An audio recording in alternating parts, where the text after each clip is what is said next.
Well, thank you and good morning. I'm delighted to be here. The Army occupies a very special place in the nation's heart. Look at the Armed Forces Day celebrations at the weekend. I was in Guildford, but flags were raised right across the country.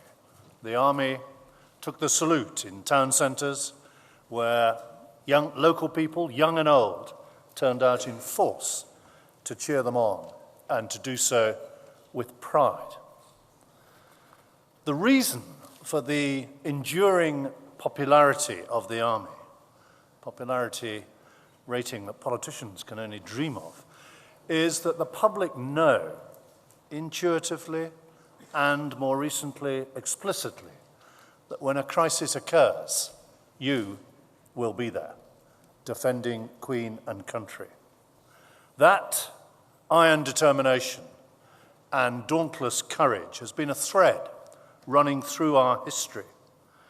This year, in the 200th anniversary of Waterloo, we all remember Trooper Shaw, the bare-knuckle fighter who, having lost his weapons, used his helmet to dispatch a foe, vindicating Wellington's famous remark, "I don't know what effect these men will have on the enemy, but by God, they frighten me." 99 years ago, this very morning, we recall the hundreds and thousands who went over the top in that monumental battle of the Somme. Yet it's not that hard to find their equals today. Acting Sergeant Diprasad Pun fought off 30 Taliban insurgents, in the end using only sandbags and a tripod after his ammunition ran dry, for which he received the conspicuous Gallantry Cross. Lance Corporal Josh Leakey, one of the most modest men I've ever met, received his Victoria Cross in April for sprinting 3 times under heavy machine gun fire to evacuate casualties, to return fire, and turn the tide in that particular fight against the Taliban. There are many others.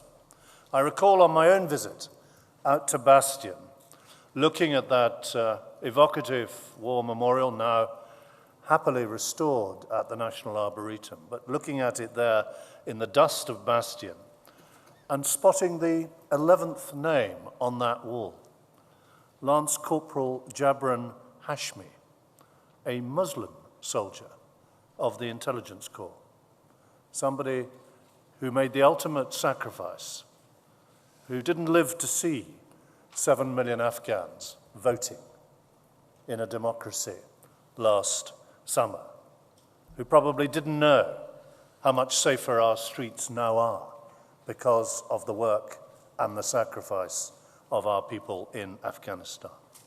So let me just thank the Army for all you've done in the past and you're doing in the present, and as you've been discussing yesterday and today, in the future.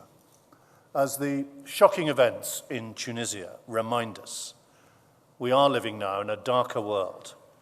We can't defend our country without having a strong army.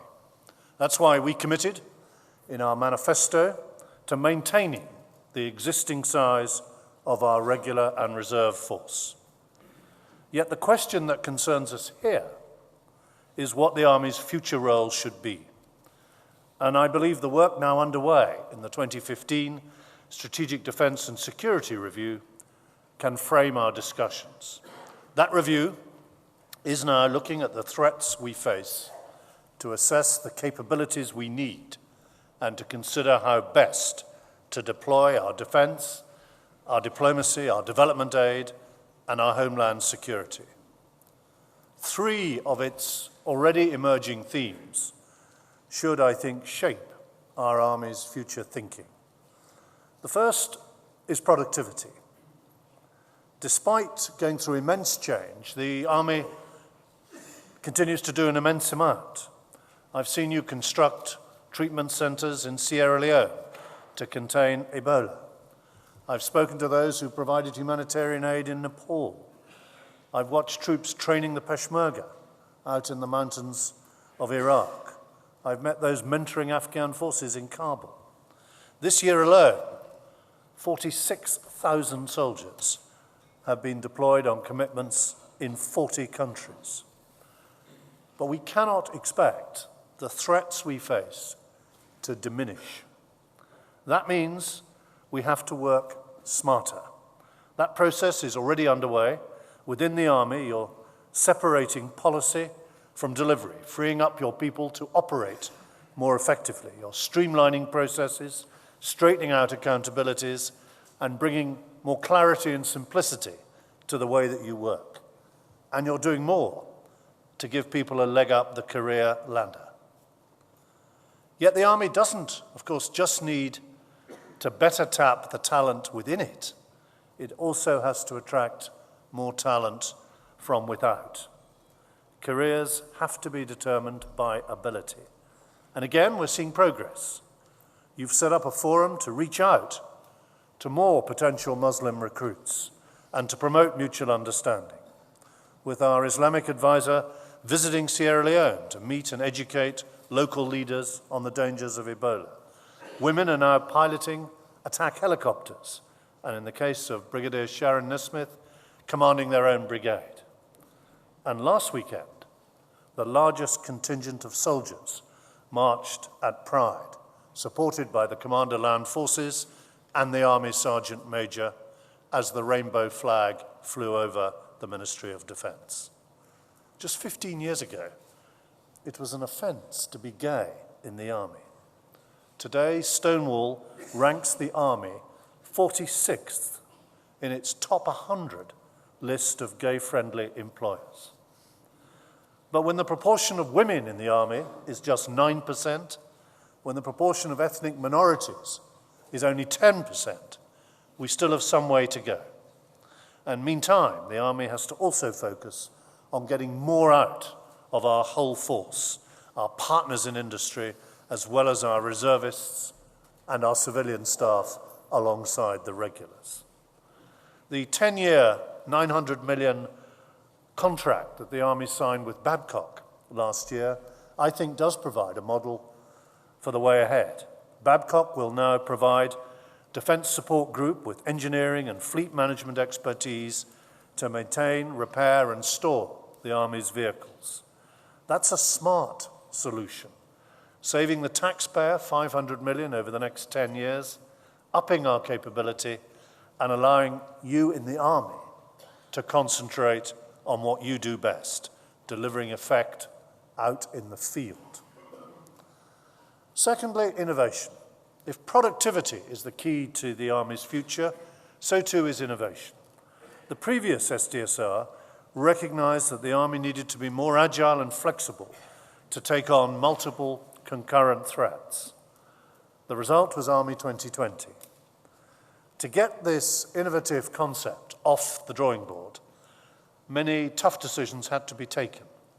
Yet, having set up Forces Troop Command, established command and control at division level, sorted out the right mixture of regulars and reserves, and brought in adaptable brigades with a greater capacity to deal with challenges right across the spectrum, we're now seeing that future force emerge.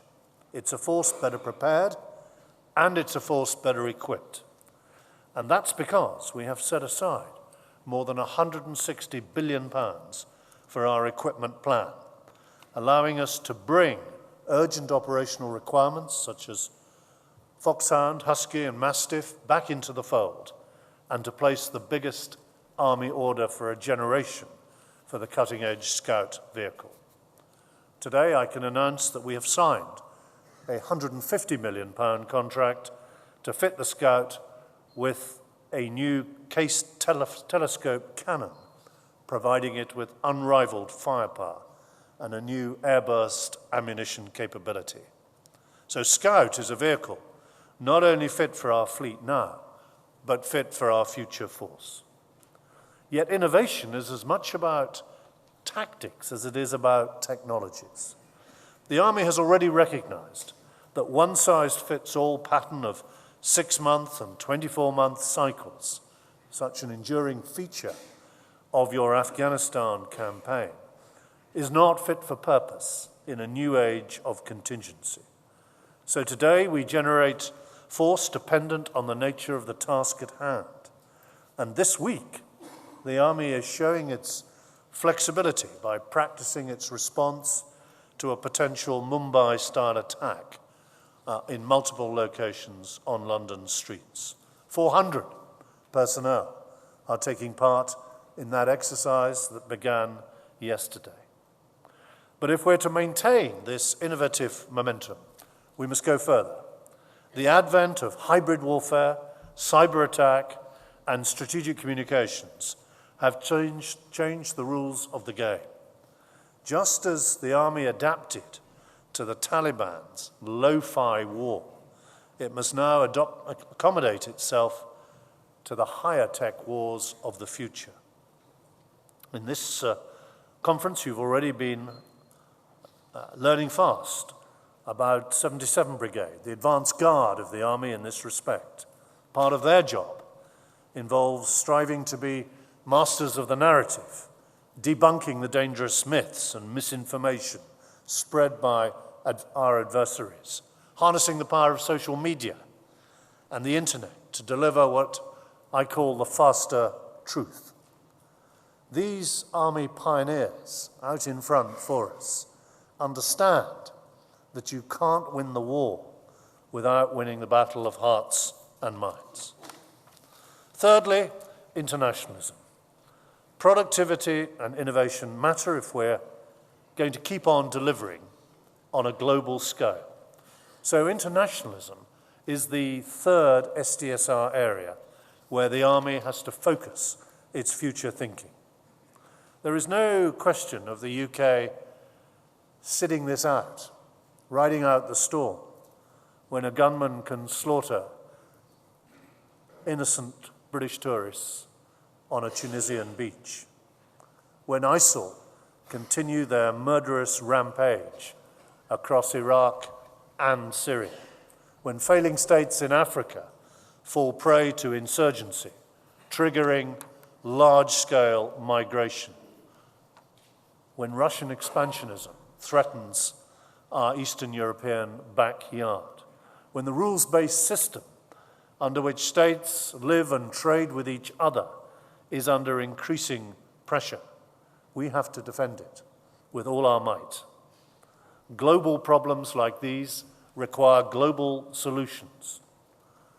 And our location here today reminds us of the value of international partnerships. It was here, in this building, that the first meetings of the United Nations Security Council took place after the war. When it comes to partnerships and international cooperation, our world-class Army gives us unique clout. Our allies, and many of them here today, know that they can rely on Britain to stand up for what we believe in, to deliver as much as a division in the field at readiness, and when occasion demands, to deploy by their side. That willingness to act was something I discussed last week with US Defense Secretary Ash Carter at the recent ministerial meeting. And we're backing up those words with deeds. We've sent another 125 troops to boost our counter-IED training in Iraq. That means we have more than 900 British service personnel working alongside our United States allies and the rest of the coalition to help Iraqi security forces to free their country from the malign menace of ISIL. In Eastern Europe, we deployed 3,000 troops on the ground this year, conducting NATO immediate assurance measures, standing shoulder to shoulder with our Polish, Lithuanian, Latvian, and Romanian partners. And we're stepping up our program to provide medical, infantry logistics, tactical intelligence training to the Ukrainian armed forces. And there's plenty more of that to come. We'll be contributing 1,000 troops to NATO's Very High Readiness Task Force every year into the next decade. And we'll be working alongside our French friends as part of the combined joint task force that we hope to declare operable next year. There's one final element to our international activity. In the days of Waterloo, of course, the army was all about war fighting. Today, we expect our army and our soldiers to be frontline ambassadors as well as fighting forces, using soft and smart as well as hard power.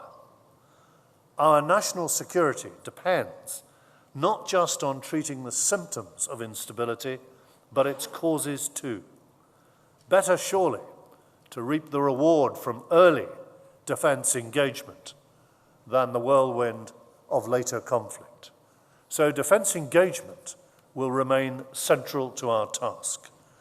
And I'm looking to our army with its 7 regional brigades aligned to regions across the world, from North Africa to Southeast Asia, Eastern Europe to the Gulf, Belize to Bermuda, to spearhead that response, making the most of your global insight, to increase our intelligence, to strengthen those international partnerships, and to extend our global reach, building up our capacity to head off trouble down the track, whether delivering counterterrorism training to over 10,000 soldiers in 23 countries, whether it's offering Nigeria more assistance in countering Boko Haram, or whether it's sending a delegation of Muslim personnel to Saudi Arabia to show that being Muslim and part of the British Army is perfectly compatible.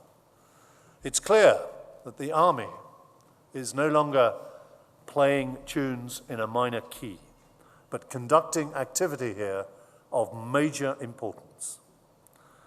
So let me conclude. I began by recalling those great soldiers of Wellington's day. So let me end by reflecting on the troops today under your commands. Unquestionably as brave and as committed as their Regency counterparts, yet multifaceted too, able to play the diplomat and ambassador as well as the soldier.